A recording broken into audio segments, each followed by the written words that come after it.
Hey everyone, it's Eat the Magic Escapade Edition. We are here with a brand new episode. Yes, even during these times, we can find the time to record stuff. And the key word is finding the time.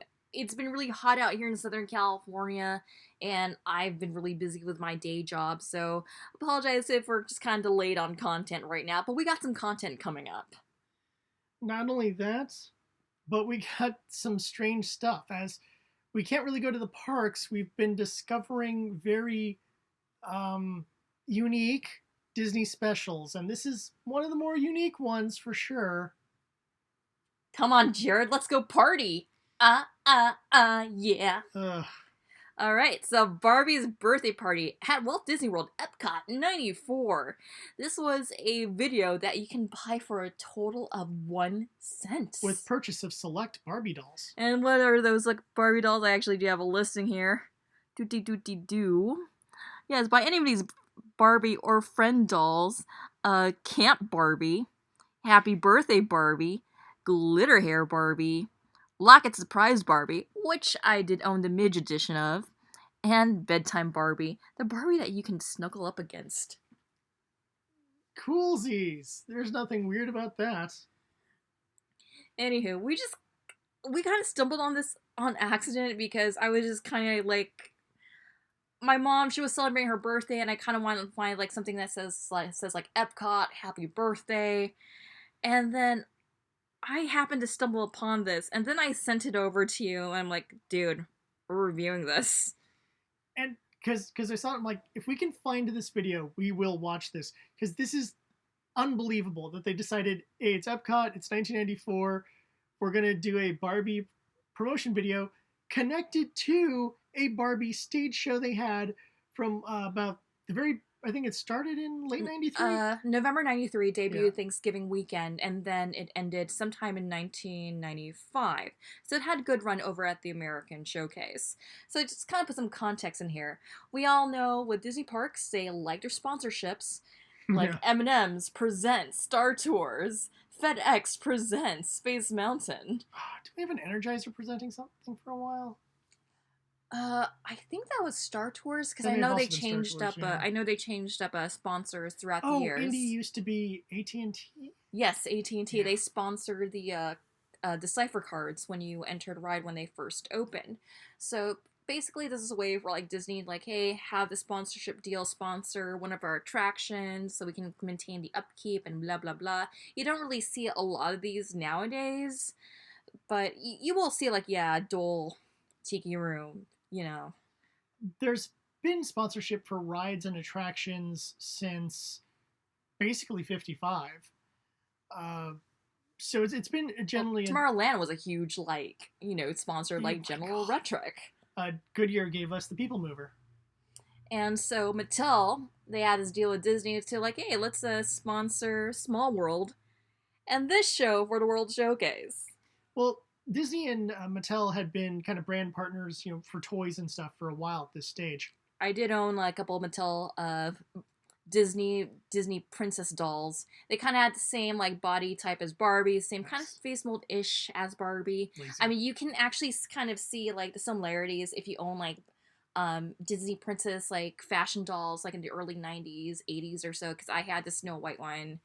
Well, I had all of them at the time, the Renaissance dolls. Like Ariel was about the size of Skipper, which I always thought was really amusing. They had a huge line of Ariel dolls. I could go into that, but that's like another story for another day. I had babysitting Ariel. I had springtime Ariel. Babysitting Ariel? I mean, they have to like also tie in with the TV show, right? Oh, so she babysits her little sisters? No, not so much a little sister. It's like, like baby like animals or something. Baby mermaids. Sure, why not? Yeah, let's roll with it. And Mattel is still a partner with Disney for certain toys even now. Yeah, but Hasbro, they mainly release the Disney doll lines, but I do know Mattel, Barbie, they still have the partnership with a Star Wars Special Edition dolls. I'm not talking about Special Edition like, like, who shot first Barbie? That would be hilarious, but who shot first Barbie? But they have this amazing, like, high fashion, like, Disney bounding collaboration with Star Wars. Look it up. They have, like, Darth Vader Barbie looks like totally like a glamazon. I love it. I think Mattel Mattel also does some of the little kid toys as well. I'm not certain on that. I know they were doing like the Cars toys for like the longest time. Cars toys and stuff like that. But I'm not really up to date with like who's doing what toys because there's a lot of different factions here. It's more the point that Disney and Mattel have had a long-standing relationship, and this was the peak of it for sure. Thank you, phone. Because not only did you said Small World, but you also got the stage show in Epcot, which I had no idea even existed. Now, granted, I am a West Coaster for majority of my life, sadly, as much as I love my hometown of Boston, adopted hometown of Boston. But, yeah, I didn't go to Disney World until about a year ago. So, yeah. I had no idea this existed. And watching the video is, it's a trip. It's very 90s. It's literally a trip around the world showcase. Essentially, you have two little girls, as your hosts. Lisa and Stephanie. They have a lot of energy, like this kind of energy you need for like a VHS tape targeted towards girls playing with Barbies. Like, I was kind of in a transition of like, I'm still playing with Barbies, but I kind of want to be like the cool kids with rollerblades and all the cool kids who are like the 12-year-olds. Like, hey, Ari, you're kind of childish right now. You should just ditch the Barbies, just dream house, and hang out with the cool kids. Wear them jean jackets and rollerblade with us. I'm like, I don't know. I kind of like a Locket Surprise Midge. I do like my redheads. So, essentially, what you get is two girls who are basically prototype Musketeers. They're way too much Barbie energy. tears. Barbie tears. And one goes around like behind the scenes for the show, talking to like the costume designer, the makeup lady, the choreographer, I think. Yeah, they were just kind of like just going behind the scenes. I really like looking at the costumes and they're just talking about like design concepts. And I liked how the stage was like, hey, it looks like a Barbie playset, and the way she was like just traveling around the world was like looked like Barbie toys. But it kind of, when you're like watching the show, it's kind of like it can't decide whether it wants to be like we're toys, kind of like in a playset type thing, or are we actual like real people. We'll get to this show. Yeah, we'll eventually get to that, but I have my criticisms with it. But it's just kind of cool just seeing like just behind the scenes and just kind of looking at the costumes. I'm a behind the scenes person. If you listen to some of our old podcasts, previous podcasts, one of the criticisms I tend to have with a lot of these specials is there's not enough behind the scenes stuff. Like, we did the indie special for when Indiana Jones week happened, and it was one of those ones where I did like hearing from the Imagineers and stuff, and I kind of wish there was more of that instead of just John Rhys Davies and Carrie Allen do not know who they are. Yeah, you can go to that episode and listen to that one for my general confusion and why that special bothers me. But I prefer hearing the behind the scenes stuff. I don't need all of the Imagineering secrets like laid at my feet. But knowing like, oh yeah, we wanted to make sure that the clothing was authentic to the character and that we wanted it to look, how, that you held your doll up, you look at the person and they look the same, but it still looks normal on a human. It doesn't, obviously some Barbie stuff would look a little ridiculous on a person, and, to find that balance. To the choreographer saying, we wanted something that fits Barbie's sense of style and what have you. Then setting up the stage, like you said, to make it kind of look like a little bit like a dollhouse. Like a doll playset kind of thing. Playset, rather, yes. And just kind of put things in context, because you had the question of like, oh, hey, it would have been cool if it was like Barbie and the Rockers and they're going on the world tour. But this was during the time when Barbie was being pushed more as like a fashion icon than a pop star, because her pop star days were like in the 80s, and this is like during that time where she was seen and marketed as a fashion icon, and this is like during a time when you had like a lot of the hair-themed Barbie stuff. You had Totally Hair Barbie, you had Hollywood Hair Barbie, and you had Glitter Gel Hair Barbie. Hollywood hair? Yeah, Hollywood hair. What is Hollywood hair? Hollywood Hair Barbie is like very long hair, and then like you can like, there's like this spray where you can like make it lighter, and you can also like put patterns in the hair, kind of like hair dye kind of thing. Okay. Just know that there's a Barbie hair craze. So I remember at the end of this, they actually show some new product stuff, and one of them was a new version of Beach Barbie where you could actually give her like sun streaks in her hair. Yeah, something like that. So that was just like the obsession. Is like, hey, let's play Barbie's hair for a decade. basically. Yeah, because Totally Hair Barbie is like one of the best-selling Barbies of all time, and then I think Mattel just went with that. It's like, hey, let's focus on Barbie's hair, and if we'd have stuff where kids can like play with their hair, we can like continue on this line and just push her as a fashion icon. I own Totally Hair Barbie, but I was more into, I forgot what the line of it was. It was like the ones where you can like just kind of like design her clothes. They would just give you like a set of fashions, and you would like have like dye, and you can have like accessories to kind of glue on. So That is pretty cool, actually. it was really cool for me because I like designing. I liked a lot of just like just kind of like just stamping like hearts there. They even had a card that you could also customize to. I was part of that line. And I got the brunette version because she looked a lot like one of my idols at the time, Shushmita Sen. Shushmita Sen is also the name of my Call of Cthulhu character, so go fig. One of your Call of Cthulhu characters, yeah. Yeah. We also do pen and paper RPGs when we're not doing Disney. So anywho, so you have the other girl, the Asian one, just kind of just traveling around the world, just kind of getting ideas like, oh, how should we celebrate Barbie's birthday? Because the main thorough plot line is like, hey, Barbie's celebrating her birthday here at Epcot at World Showcase. Let's roll up in the pink Barbie limo and just run around World Showcase. So she goes to the China Pavilion. She goes to Mexico, just kind of checks out the pinatas, China Pavilion to like just learn about Chinese calligraphy. And like how, the good luck symbols for luck and stuff like that, so they can wish Barbie luck. So yeah, it was also kind of like an advertisement too for World Showcase. I always, as a kid, I always like looking at World Showcase. Like, yeah, I want to go there one of these days. Like, it doesn't have any rides, but I just like looking at all the pretty architecture. To me, World Showcase always seemed boring because they never put it into like an exciting, like, oh, look at all this cool stuff you could do and learn about in World Showcase. It was always like, yeah, they have like restaurants and some shops. And like, because if you, for example, to go look at the TGIF trips to Disney World Land, because they weren't consistent on that, you don't see World Showcase in like a positive light per se. You just kind of see it as like a mess. And I know that was like early 90s, and so it's probably could have possibly even been a mess at that time. But if, I'm not going to say it was, to put me in the shoes of a little girl, but let's just say there was an equivalent tape like this for some boys toy brand that G.I. Joe goes to Epcot. I know, I'm sitting there like, the problem's 94 is I'd have been a little too old for that demographic, but Beast Wars goes to Epcot. Beast Wars at Epcot. Beast Wars goes to Animal Kingdom. Oh, and Beast Wars wasn't really a thing when Animal Kingdom opened, because that was like early 2000s. Beast Wars also wasn't 94, I think it was like 96-ish. I might be wrong on that, it might have been 94-ish. But the point is that, like, if there's something like that where I could have seen people who were into what I was into, if they had some sort of Nintendo thing, that would have been a good one to do. And so it's like, oh man, we're getting ready for the Mario stage show, but first, let's go to Italy.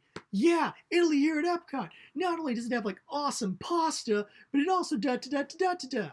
Like, something like that would have worked. And Donkey Kong shows up in Morocco for some reason. Yeah, and just like, oh, when I think swords and sorcery, I think Legend of Zelda, but I also think of England. And they go to England. And Zelda, and then like Link just like chases chickens around like the England Pavilion. Yeah, but it would make me go like, oh wow, there's stuff to do, and this looks really interesting, and I can learn cool things about. Like, by the way, Nintendo's a Japanese country. Let's go to the Japanese Pavilion and see what they're doing there. How would I spell Nintendo in Japanese? Or whatever they would do in the stupid video. It'd be some kid with a backwards cap and sunglasses and rollerblades or a skateboard, but that's okay. Like, it would have been fine. I just like how the two girls are just kind of like bleeding 90s, because they had like the crimped hair, they had like the very loud, the very vivid fashion, and they were always high energy, which is the kind of energy you kind of want for this type of thing. Like, oh yeah, especially for this kind of product. Yeah, and normally like when it comes to these videos, when you have like the kid host and you're kind of promoting something like Barbie or tourism, I usually kind of get like, but I actually enjoyed seeing them on screen. Like, I never had a problem with them. So before we watched this, I think both of us were thinking this is going to be a train wreck. And then you get about 5 minutes in, you're like, you know what? You go, little girls. You guys have an adventure in Epcot. Let's do this. Let's see this Barbie show. You're getting kind of in with it. You get part of the enthusiasm, and I do really appreciate that, because that's a point of like not only how it was shot, but how good the girls were at being hosts. You need enthusiasm. You can't have like hey, it's Barbie's birthday. Let's go to China now and find out how to say good luck in Chinese, and then I guess we'll I don't know, let's talk to a dance person. I can talk about, like, you can't be that, okay? You can't be Rodney on the Rock, okay? You got to be someone a bit more energetic. Rodney on the Rock, by the way, was a K Rock, which is a local radio station in Southern California, DJ who just kind of was like, "Hey guys, we're gonna play some Morrissey, and then after that, we're gonna play a little bit of Billy Idol." Billy Idol's had a lot of different stages in his career. It's like, okay, dude, can you take some caffeine pills or something, please? Because you're gonna make me fall asleep. And no, Rodney Bickenheimer. Rodney Bickenheimer, that was his name. He may have still been called Rodney on the Rock. He may have been both, but whatever. The point is, I like that energetic. I like that kind of thing because it really gets you excited. And it doesn't come off disingenuous because it really does feel like these are two young girls who freaking love Barbie dolls and want to see the Barbie show. And I'm like, I believe that. I could totally believe that these little, what do you want to think, 10, 11-year-olds? Yeah, I'd say around that age-ish. Are really hyped for a Barbie show. I could totally buy that. And, you know, you learn a little bit of stuff that, like, if you're a little, 9, 10-year-old girl watching this video, you learn a little bit about China, Japan, Italy, and whatever. And you get a little preview of the show, which, oh man, we gotta talk about that show. Yeah, we'll get into the show part of it. The other thing I also like, just collecting Barbies as long as I have, is I like how each country, before they introduced it, they have the dolls of the world on Barbie kind of introducing that country. They kind of have like the shot of the doll and just panned up to the respective pavilion. So like when I saw China Barbie, like, yeah, I have China Barbie. I still have China Barbie. Like, her name's Ray. She's in my curio. And then when it's Japan, you see like Japan Barbie in her purple lavender kimono. Like, oh my god, it's Mako. I love you, Mako. She's still in my curio. Like, you just named your dolls after Sailor Moon characters. Yeah, I'd like to differentiate names and stuff, but no, I love those dolls. That makes a lot of sense. I can understand, because obviously if everyone is just Barbie, then it's kind of boring. There's not really a boy toy equivalent of that outside of, old school, like 70s, 60s G.I. Joe, where it was just G.I. Joe, or you probably just named your soldier whatever you want to name your soldier. But with Barbies, like, you really only have like 4, 5 people names. So if you have multiples of characters, I could see the giving them different names, especially if they have different enough stylization differences where you could separate them. And obviously the dresses provided to the dolls of the world all have very unique looks to them. Yeah, I was really bummed because I really wanted to get France Barbie and name her Mina, but that's another story for another day.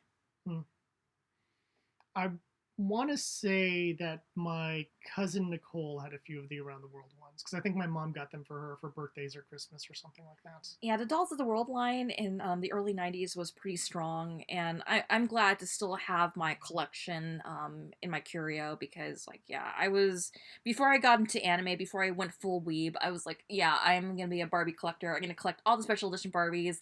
The entire Hollywood series is gonna be mine. And I hadn't been these girls' age, like 10, 11, 12, to when I was like really into just going into full collector mode. But then like, oh, hi anime, how are you? Every time I think of Barbie collecting, I just think of that episode of The Simpsons and just Smithers going like, I'll see you at oh god, what is it? StacyCon. StacyCon 94. And then I would remember watching that episode as a kid. That was like my favorite episode of The Simpsons when I was like 10. It's a great episode. It is. It still holds up to this day, and like it taught me a lot about feminism when I was a kid.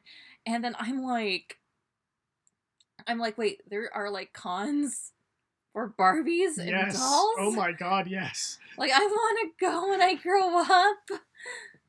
Anything that's collectible used to have cons. I mean, I've been to baseball card like convention type events. Mom, can we go to San Diego Comic-Con? No, that's too far. That's like 2-hour drive.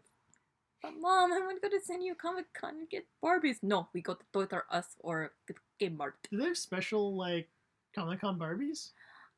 Now they do, but you can get like a lot. It's just like a lot of them people just trying to like just sell like old special editions and whatnot, and just dolls that are marked down. But I actually did find a couple of sources online, being a smart 12-year-old, just tracking down like just people just trying to get rid of secondhand special edition Barbies, not removed from box, mint in condition. Nice.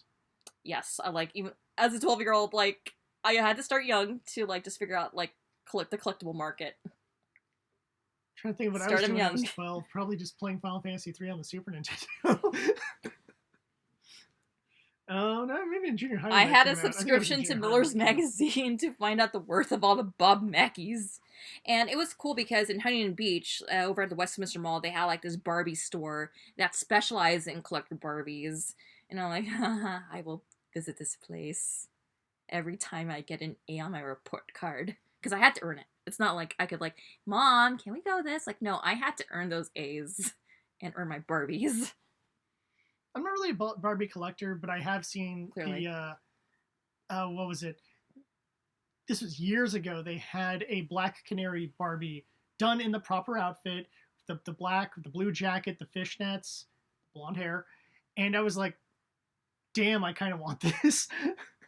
Like as a fan of a certain era of Justice League, and obviously, if you know your comics, you know that is the late '80s, early '90s. That is like one of my ladies because that, whew, yes, fishnets and blonde hair. Who could say no to that? But just having her up on a thing where I was like, you own a Barbie. I'm like, I own Black Canary Barbie, so you can just No, you the want hell a off. collectible. Yes, it's not to play with. She'll be on my shelf, probably next to like my Gunplas or something. She'll be like the guardian of the Gunplas. Yeah. Or I mean, I don't know. Maybe they have like a handful of different DC heroines and villain Barbies. I might be down. I wouldn't mind Catwoman Barbie. I mean, if they had Zatanna in any shape, way, or form, like I'm on it. Oh yeah, especially if she's wearing the old school powder blue outfit. Yes. Love the old school powder. But knowing me, like Haircut. I know we're kind of getting off topic, but it's just kind of cool just to like just talk about collectibles and just being nerds about it. I come from a my mom is such a hyper collector type person, and she tries to get everyone else into collecting stuff, and so I still to this day collect things. I've just shifted into building robot models so I can build my own collectibles now, which is pretty freaking cool actually.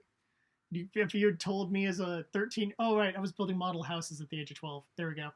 Yeah, I still not quite the same as I still hacking think the you internet and to my find two friends dolls. named Steve should like do a panel at like Comic Cons called like Model Kits the Panel. I would like to. I don't do. You'd be the youngest person on the panel. I would be.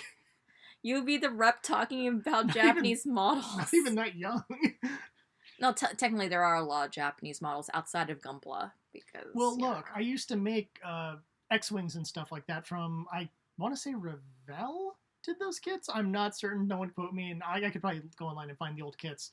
But I've seen the ones that are basically produced by Bandai, and I'm like, ooh, they get a little chill up the spine. I'm like, I have my issues with Star Wars and how it's been handled, but man, I know that divorce some of is those rough. Bandai kits look really good. And I'm like, nah, don't tempt me, Bandai. Stop it. No, Bandai makes quality toys. I'd still support Bandai. Yeah, they do. 100%. Okay, so we're getting way too sidetracked. We'll get back to the video. So we've more or less covered what the two little girls were doing, and yeah, the end goal is they're celebrating Barbie's birthday. They're making cards, and they have like other little girls also making cards. So it's like, this is kind of cute.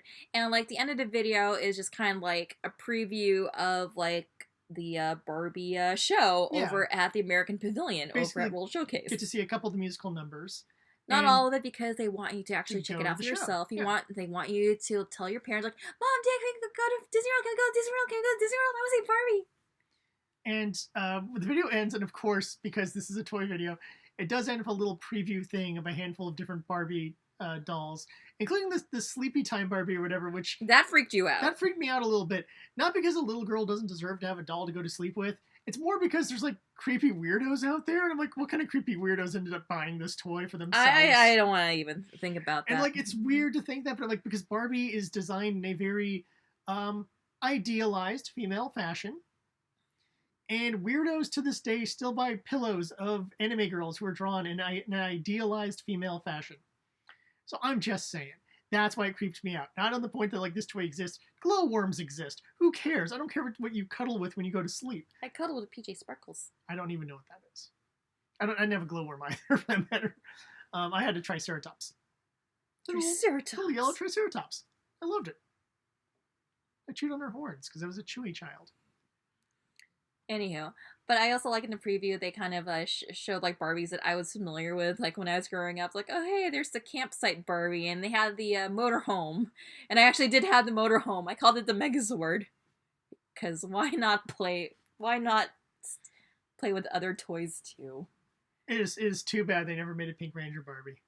Oh, they did. There was actually a line by Bandai. Of course they did. What? It was not produced by Mattel. It was produced by Bandai. The line was called Power Ranger for Girls. So they had one of Trini, Kimberly. I think they had Aisha. Yeah, they did have Aisha, but I don't know if they had like new Pink Ranger from Australia. Cat. Be Cat. Her name is Cat. Mm-hmm. And I think her actress was Catherine Sutherland, so they really put a lot of effort into her name choice. Mm-hmm. She was really hot. That accent, man. Americans have a weakness for that Australian accent. Speaking of Australian accents, let's talk about the show. Yeah, we got to get into the show now. Okay, so it basically opens with like a little opening number, like, yay, Barbie is awesome, opening number. Welcome to Barbie's world. Like, fun fact, I actually had a flashback when I was watching, yeah, it's Barbie's world, yeah! I remember, like, there was like an Easter parade special like back in 94, 95 that actually had like Barbie and Ken like in a Corvette just kind of driving down like Main Street, USA, and Regis Philbin and Kathy Lee Gifford were like, oh hey, look who's rolling up the street, it's Barbie and friends, every girl loves Barbie. And then I remember like just hearing that, and it was like during the time when I just wanted to fit in with the cool kids, like, yeah, I don't like Barbie, I like rollerblades and stuff, yeah, extreme, I want to be like Bonnie Blair. I feel like there's a whole discussion we could have on that, like, early teenage years, late tweens, early teens, where you're like, I have to hate everything that kids like, even though I still kind of like that stuff. Yeah, I still secretly liked it, but just, like, outward facing, like, yeah, I rollerblade and stuff. Like, I don't like anything childish. Yeah. I wear jean jackets. That era, man. I wear No Fear shirts and No Fear brands. I couldn't afford that. I couldn't afford no Massimo or Stussy. Are you kidding me? I was poor. But it's one of those things where it's a cute little opening sequence. It is. And then, you know, Barbie and I think Midge, and not Midge. They introduced like all their friends. Skipper, Midge, Christy, yeah. The whole like multi-ethnic friends spectrum. And they also introduced like Stacy and her friends, like Todd. And Ken is fabulous as possible. Very fabulous. We're not talking like Michael Keaton fabulous and part of Toy Story 4. No one's cute. No one hits full Keaton. That's impossible to do. But he's very dapper. And they start to discuss about like Barbie's like, I have friends all over the world. We should go see them. So the premise is like Barbie meets a friend around the world, helps them solve a problem, moves on to the next country, and so forth. And it concludes in Paris, where she kind of has to help out at a fashion show, and it is like the most 90s haute couture thing ever. It's like... It's a little cringy in my book. Very cringy in my book. It's like Bob Mackie and got really high. Araki just kind of decided to collaborate. It's like, you know what? Let's collaborate, Bob Mackie. You're right, Araki. Let's do this. And it's like anime villain tier. I will leave it at that. Yeah, it's... You have to see it in order to believe it. It's very like early 90s haute couture. I love it. I love seeing like 90s like cheese fashion. Like, I just kind of like how the ways they defy gravity, but that's just coming from me as a designer. It's probably not practical to wear on Dapper Day, but I thought for the time I was pretty amused. Admittedly, I really like Ken's suit at that end part. I don't know. I'm like, dude, I dig that suit. I kind of want that suit. Well, we know what you're going to be bounding as for Dapper Day if we're ever in Florida. You would. Ken. And then just, like, show up at, like, Hollywood Studios later in the day and, like, just get selfies with, like, Woody and friends. Hey, guys, I have, like, 17 other outfits, but let's just do this one first. Okay, guys, so selfie. Let's just... I wish I can't be that energetic in front of face characters, primarily because I freeze up. And it's a horrible trait, but I do that, so I can't. I could pose silly if someone told me to pose silly, but I can't, like, do it on my own. I was getting such a... So it's a harmless kid show. Harmless kid show. I thought I was going to cringe. Songs. Yeah, original Around the Alley, because at least, like, you didn't play Surfin' USA or any other stereotypical like Beach Boys, Jan and Dean type things when they're in Australia surfing. And I'm just looking at the video. If you're familiar of the internet meme where it's like this 1980s aerobic challenge, it reminds me of that because, like, okay, they're supposed to be at the beach and they're wearing all these neon colored like swimsuits with high tops. I'm like, it just feels more like a workout video from like the 80s than it really is like we're at the beach. Well, the problem is they can't run around barefoot on a stage. This is true. So they gotta do something, and they're gonna need those high tops for whatever other outfits they're swapping into for all the other countries, which is like 3 countries, but whatever. It's cute and fine. But I was surprised it was original songs. I was sitting there like, oh, this is going to be a musical review. We're going to hear, a fan film. Maybe they'll change the lyrics up a little bit, like when they did Country Bears Go on Vacation, and every song is just a song from the 60s, but Country Bear lyrics swapped in for, like, other lyrics. And that's what I was expecting it to be. It's like, Barbie girl, she's so pretty with her uptown world. Which, by the way, like, even though like Aqua's Barbie Girl is like later in the 90s, when this video played, like, it sounded like the chords to Barbie Girl, because even I started singing it as it was like coming up. Like, wait, I feel like you could like sync them up and it just sync perfectly. Yeah, it has like the opening chords to Barbie Girl by Aqua, but it's not them because they recorded it much later after this video was recorded. And then had a lawsuit. Mm-hmm. Which they won, I believe. No, they didn't have a lawsuit.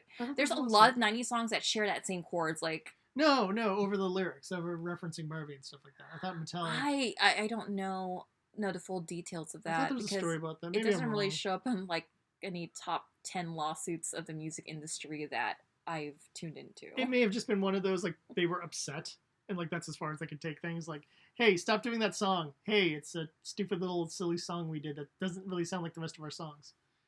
Except for all the other songs, it sounds exactly the same as. I like the German version of Barbie Girl. Look that up. It is amazing. It just sounds like an angry dog singing it. I think the only part of the entire show that bothered either of us was when they were doing the fashion show, and most of the people are from specific countries, and then they just go, from the Serengeti, and then they go, from the Orient. Yeah, guys, you don't need to say Orient. Just pick an Asian country, China, We're in Japan. World Showcase. Yeah. Choose the countries of World Showcase. How hard is that to do? Yeah, China person, Japan, annoyance Italy, I UK. have like at the start of the video. Like, I think they said something along the lines of, let's go to the country of Africa. Like, no, Africa's a continent. Africa is comprised of different countries. Uganda, Ghana, Egypt, South Africa, etc. Yep. They did make reference to that, which is one of those like, come on, guys, you're in Epcot. Could you just say, let's go to Egypt and check out and go on a camel ride? I mean, like, okay, that's stereotyped, but fine. At least I'll let that slide over. Just let's go to Africa. Just all of Africa? Because it's a huge place. It's a pretty big continent. It's like, let's go to Asia, but like, hey, we're in Asia. It's kind of a big place. Like, we could go to Nepal and chill with a Yeti. No pun intended. We could go to India and, I don't know what you do in India. Like, chill with the cows. Go sightseeing. Go check out the Ganges and then go check out Taj Mahal. Which are not even close to each other. I do like that part in Soarin' Over the World where you go over the Taj Mahal and they had the scent of... Yeah, I like that scent of lavender. That's why I have that scent from Magic Candle Company. Put in the code EAT15 to your next order and get 15% off your purchase. All right, yeah, we have a sponsor. Ish. But we love you, Magic Candle Company. We really do. We do use your product. So we're not one of those, like, we're just going to promote something we've never even used. No, we totally use this. Heck, I gave my brother a magic candle for his birthday. I gave Christmas. My mother a magic candle for her birthday and Christmas. Yeah. So they're really good candles. We do recommend those. So, like I said, my only real gripes I have, outside of, like, those two terms not aging particularly well, is that it is Epcot, and why not just... sit down, have a breather. Epcot is huge, as we've discovered. There's a lot of walking in Epcot, Tying it into Epcot would have been a little bit nicer. But for the stage show, the video did a great job. But for the stage show, just when they're going to do the fashion things, just do the fashion of the countries that have pavilions at Epcot. That would actually be really cool, and kids could learn about the fashion of different countries. Or since you're going to do all these Barbies from around the world, have the models walk up wearing the clothing from the Barbies around the world. That would be awesome. Just seeing like the Barbies dolls of the world of dolls like just wearing like the real, The authentic clothes of the yeah. countries. I'm just saying that would have been or just replications of the I do appreciate costumes. the eyesore that was the majority of those costumes. I guess, but I would have, as a person who has a background with a little bit of marketing background and stuff like that, I look at things where that's an opportunity and you're not doing the opportunity. Either use it to be more focused on Epcot or use it to be more focused on the doll line, and instead they just kind of like threw clothing into a blender and then threw it on a person and said, good enough. I think my main gripe with this, it couldn't decide like whether they're dolls in a playset, which I think if they'd gone like full force with it, that'd been great. That would have been great, yeah. And this would have predated Toy Story, so it would have been its own original kind of concept. Because I do like how the sets and the moving pieces look like a playset. They look like toys that Barbie and friends can like check out, and they kind of like just feel to scale. But I just didn't think it like just really went forward with that. Like, you don't have to make Ken's hair plastic, but I just he even kind has of a joke about that. Yeah, but I think like if you just kind of went more full force and just kind of really commit to just being a toy. That these are living toys doing toy stuff. That would be pretty cool, yeah. And it would work better for the narrative, in my opinion. Because the Barbie's a real person thing was always kind of a weird thing for me, because I'm like, but your mom played with a Barbie doll, so if she was the real person, she'd be pretty old by this point. And I really like the actress who they got to play Barbie. It's Miss Oregon from like the early 90s, and she really committed, and she really looked the part, especially of like a 90s Barbie. She does. She just has the poofed out hair. Pamela Anderson hair. Yeah. She was very beautiful and very, she's very talented. I hope she's doing well. Like anyone competing for Miss America, you're like, well, there's a bunch of Mensa candidates there. But, she did her lines right. She could sing and dance. I'm sure she had whatever training was required. One, not only to compete in Miss America to do that stuff, but then also just whatever Disney provided for her. She looked good. She was believable, and yeah, great job. And the other person, and at least in one of the videos we watched, was the host guy, who's kind of basically he plays all recurring Barbie friends from around the world. But one of the videos we saw, he had a pretty good passable Australian accent, and his French was pretty rough. And you said that was like your dream part. But that would be my dream part, yes. Because I don't have to really sing or dance. I just have to do my accents and wear pretty clothes. And I get to hang out with like Barbie and her friends. So that sounds pretty awesome to me. And a fairly low, like, I'm sure there's a lot of things you have to do. You run around backstage, make sure you change your clothes and what have you. I'm sure there's a lot of steps involved in this, but it just, in terms of Disney shows, this would be a really fun one to do, because it's just, it begins with that opening, getting everyone like, hey kids, who here loves Barbie? Yay! Whose moms played with Barbies when they were little girls? Yay! Whose grandmas played with Barbies when little girls?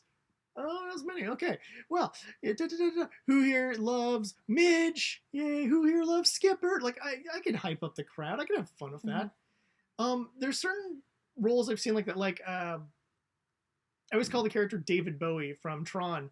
If you ever seen Tron, it's it was Tron 2. I forgot what his name is. He was in Twilight Breaking Dawn. Yeah, he was like the best character in Breaking Dawn. Michael Sheen's character.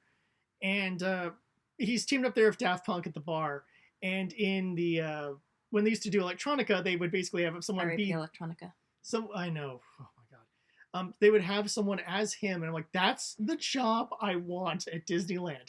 Put me in a bright white suit, give me a shining cane and a blonde wig, and let me sit there and go like, hello everyone, programs, are we having a good time now? Like, I would love to do like that kind of, just, Jared, here's a bottle of Bombast, shake it up and spray it over the audience. And I'm like, I am down. I'm going to be as bombastic as possible, because as a person who does stage presentations, as a person who does podcasts, I'm usually very measured. I'm usually I'll get enthusiastic, of course, but I don't get to go like crazy over the top. And I would love a format where I could go crazy over the top and have some fun with it. But yeah, the show itself, if it's a hot day and you have a little girl and she wants to see the Barbie show, and you just want to just sit down, I'm gonna and get me if you'll grab a Sam Adams over at the American Experience. I'm not gonna grab something I could grab at home. Oh yeah, you're gonna go to Japan and Pavilion, grab yourself the Sapporo, and just sit down or and just kind of chill. Sapporo is Ichiban. Screwed that up.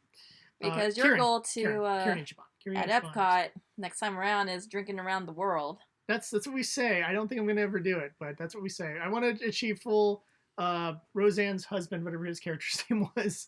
Tom Arnold? No, in the show Roseanne. I don't remember what her husband's name is, but he that's his whole point when he goes to Epcot is he just wants to go to each country and drink like a beer there. But yes, it would be me bringing a beer or something like that and sitting with my daughter and just watching the show and going, yeah, Barbie is pretty damn hot. I wonder if she was like a Miss America candidate or something. And I'm like, I can look that up in my anachronistic iPhone. Of 1994? Of the non-existent internet? Oh, no, think of it. The internet was kind of around. I took this from Future World. Don't judge me. CompuServe and stuff. But yeah, back in the day, it was a mostly harmless show. I'm sure there was like a bunch of 10-year-old boys who got to get dragged there with their sister, going like, I don't want to see Barbie. This is stupid. Shut up, you're sitting down. Or that's the moment for the family to divide, where mommy and daughter go watch the show, and daddy and son go... Maelstrom. Maelstrom. Was Maelstrom around in 94? Yeah. Yeah, we'll hit Maelstrom. Go to the Maelstrom and then watch a video afterwards about Norway. The scary Norway ride. You go do the cutesy It's like Barbie Pirates thing. of the Caribbean, but Vikings. And an oil rig. And also like a waterfall. Or yeah, it's like a little... You go down a waterfall or something. Yeah, right? it's kind of like Pirates of the Caribbean, but Vikings. But now it's Frozen, but Frozen. Still has the waterfall, though. Mm-hmm. And take that, and the oil rig, weirdly enough. Maybe. I doubt it has the oil rig. We haven't been to Frozen in Epcot because that kept breaking down while we were there. But I do want to check out the Frozen themed character dining because they actually do have legit like Scandinavian food there. We could go on a whole thing with the food of Epcot. That's my regret is I just don't have enough stomachs to do the food of Epcot when I was there. Also, I wanted to hit the other parks because my first time ever there. If I go back. When I go back, there will be many a food video, and hopefully I'll meet up with one of the cool people. I know we got a shout out from... shout out to Park Hoppin'. Hey, Jay. So, ironically, we have dual J's. This will be great. We'll be the JJ team. But I'd like to go get some food with Jay. I think it'd be kind of fun, talk park stuff. Now we're getting way too sidetracked. But I'm going to say this. The one thing I said when this video was over...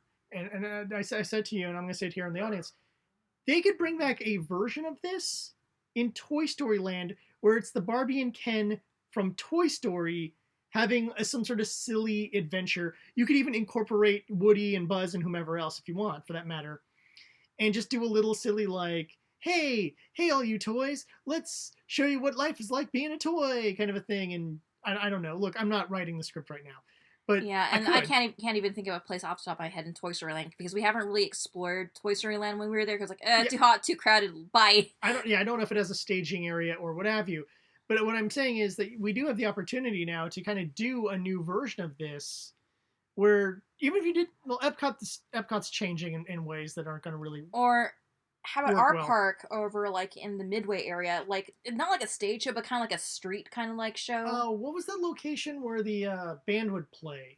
There's a term for it, isn't there? It's like the band shell, or something. Yeah, whatever. What? Pixar Philharmonic?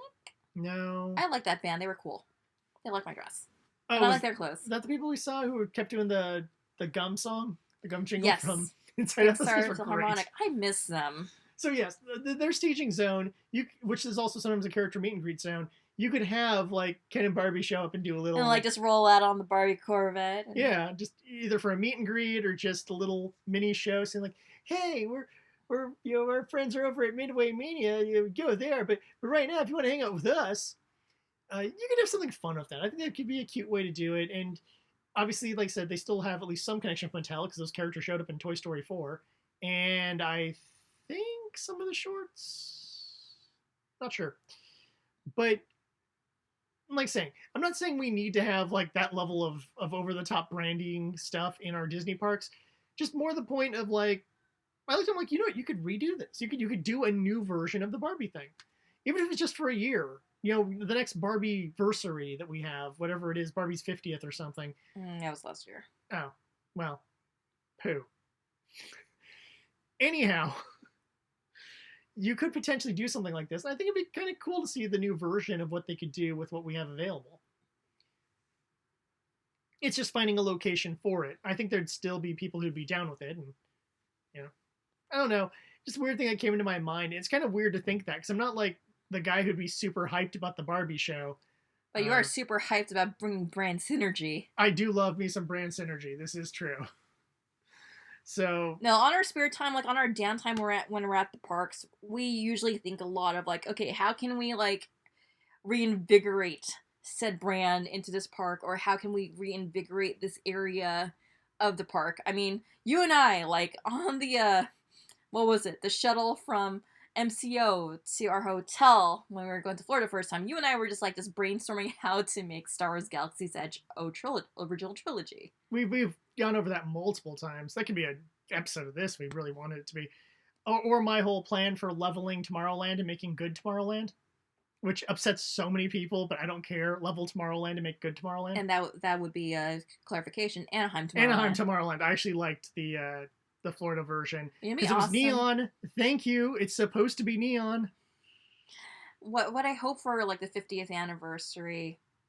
Oh, that's not gonna happen.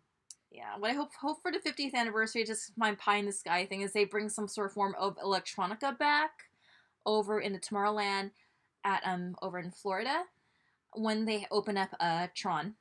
I think they will. I think they'll try to get people hyped for the universe of the programs. Except for that one little kid who's like, "Oh my god, it's Reboot!" And then someone comes up to me, he's like, "Dude, no little kid knows what Reboot is." I'm like, "Oh." I'm just happy to just be in a world of Daft Punk. I will just leave it at that. Get some cool music. Everything is neon. Life is good. Excellent. All right, so this has been another edition of Escapades. Please, again, check out our sponsor, Magic Candle Company. Use the discount code EAT15 for 15% off your order of some amazing candles. They actually have more than just candles, too. I think they have some soaps and some air fresheners.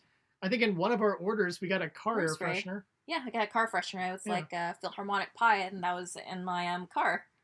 So they have plenty of products. They smell of various Disney theme park smells and a few Universal theme park smells. So if you are familiar with some of those. One of the first candles I actually got was based off of Alien Forest, or Extraterrestrial Forest, which is based off of the E.T. ride, which... A nice pine scent. It has a very special memory for me and my dad. So, God rest his soul. Until next time, I'm Jared the Greek. She was Eri Kagami. Well, she is Eri Kagami. And we're into Barbie. I guess. And Eat the Magic. Nom nom nom. Is there ever like a cook Barbie? There's totally a cook Barbie, right? There's gotta be like Patissier Barbie or something. Oh, they have that currently out right now. They have like a Barbie Careers set. I saw that at Target last I was there.